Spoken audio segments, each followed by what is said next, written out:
work big time. Thank you, sir. How did that happen? One, to the producer, ma'am.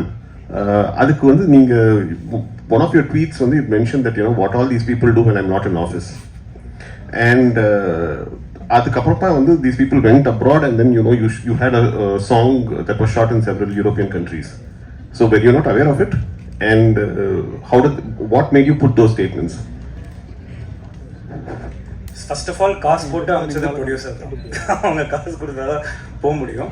Second வந்துட்டு அங்கே போனதுக்கு அப்புறமா ஆக்சுவலாக it was an idea of Pradeep to bro இங்கே இவ்வளோ தூரம் ஃபாரின் வந்திருக்கோம், நம்ம ஏன் ஒரு ப்ரோமோ வீடியோ பண்ணக்கூடாதுன்னு சொல்லிட்டு இது.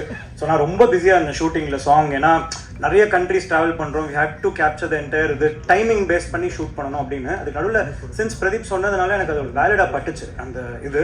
ஸோ அந்த இதில் வந்து சரி ஓகே அப்படியே சேர்ந்து பண்ணலாம் அப்படின்னு சொல்லிட்டு அப்படியே ஆரம்பிச்சது தான். ஸோ அது என்ன ஆச்சுன்னா அதை எக்ஸாக்டாக அப்படியே சொல்கிறோம். ஸோ இந்த மாதிரி கான்செப்ட் ஒன்று பண்ணிட்டோம். So Pradeep's idea was to like இந்த மாதிரி நம்ம ஏன் இது கிளம்பக்கூடாது, நம்ம ஏன் ஃபாரின் அப்படின்ற அந்த இது வந்துச்சு. அப்போ வந்து என்ன ஆச்சுன்னா ட்ரெயினில் போயிட்டுருக்கோம். ஸோ ட்ரெயினில் போயிட்டு இருக்கும்போது ஷூட் பண்ணிட்டு போயிட்டுருக்கோம். ஸோ திரும்பி வரணும் இல்லையா, அப்போ சும்மா இருக்கும்போது வந்துட்டு இருக்கும்போது நான் அவனை பார்த்து இந்த டைலாக் இந்த மாதிரி ஒரு கான்செப்ட் இப்படி பேசிக்கலாம் அப்படின்னு சொல்லும்போது நான் கொஞ்சம் ஃபயராகி நானா அப்படி இது கதற அப்படின்னு சொல்லிட்டேன். சொன்னதுக்கப்புறம் அவன் சிரிக்க ஆரம்பிச்சிட்டான்.